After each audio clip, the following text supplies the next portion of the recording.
Hey everyone, this is just a continuation of the stages of cognitive development. I hope you looked at the YouTube video. I hope it was informative. I didn't want to reinvent the wheel, and perhaps not listening to my voice is good too. But I want to take you through the classroom connection of the stages of cognitive development, or at least some things to consider. So first and foremost, be sensitive to individual needs of students, and that all children progress sequentially through the stages of cognitive development, but they may do it at different rates. And since they do so at different rates, different children are going to be ready at a different intellectual time than others. And so you want to remain sensitive to students with their differences in readiness to learn, plan learning activities for their individual students or for a small group rather than just whole group activities.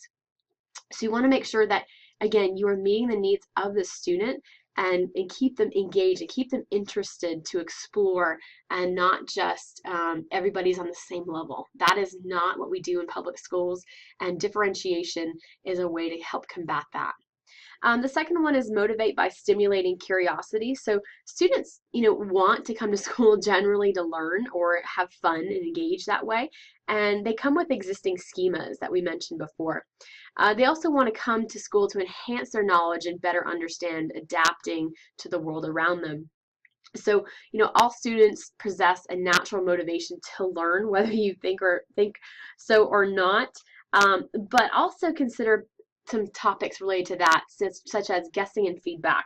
So for instance, after the day's lesson, you want to pose a question to the students and have them, tell you what they learned and then provide feedback based on that answer. So you have an ongoing conversation with them about the content that was discussed. You can also for instance, an elementary school teacher could bring a topic of discussion of the class wrapped in a brown paper bag that's hidden. And the students are going to have to guess what that might be. So that's kind of, guessing and gets kids interested on what is in the bag. And it's kind of that hook or that, enticement of the coming lesson, for instance.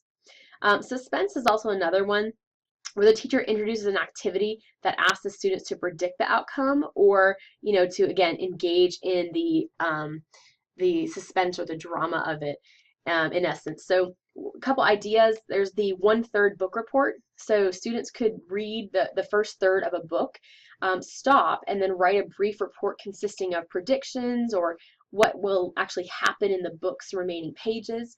So as they read, students find out whether their predictions were correct or not. You can also have them do a demonstration or actually, excuse me, perform a demonstration. So for instance, a physics teacher can have two objects, a golf ball and a ping pong ball, same size, same color, and students are asked to predict which object will hit the ground first, or when they're dropped side by side. So students watching the demonstration kind of anticipate what is going to happen and hoping their prediction is confirmed. It's really exciting to see that one. I did that with the egg drop experiment way back in 7th grade, and it was really really fun way to get involved in science. And the last one there is controversy. So students are introduced to an issue with more than one possible answer and then asked to take a position on it. This also invites them to have different perspectives as well. And so I did this one back in high school where we talked about the legalization of marijuana. And so we were all both given two different sides and we had to discuss, for the legalization of it or against. And so there was some controversy associated with that, but it also taught us about different perspectives, and that even though you may believe one perspective or one way, there's also another perspective from a different background or a different bias. And so it teaches you to kind of, again, see the world a little bit differently than just always the black and white. The last one there is to promote discovery learning. So Piaget kind of advised teachers of avoiding, really concrete instructional strategies such as lecturing and telling all the time, but to be more engaging and interactive with students. He believed that the mind is not a passive receptacle and that we're not just meant to sit still and just regurgitate information that was given to us.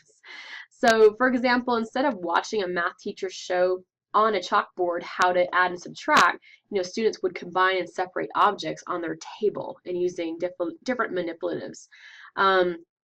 A science teacher might also lecture on the metric system, and students would serve by doing activities involving various classroom measurements of interests and weighing different things as a pencil versus a pen and things like that.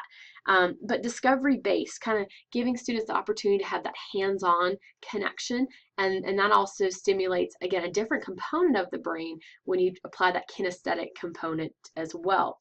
So rich in symbolization, complexity, objects of interest that you can bring in, such as books, computers, art, animals, pets, construction paper, puzzles, science laboratories, musical instruments, all sort of things kind of aid in discovery-based learning, but certainly keep students engaged and allows them to, again, explore the world around them and make sense for new schemas of their understanding. Thanks so much.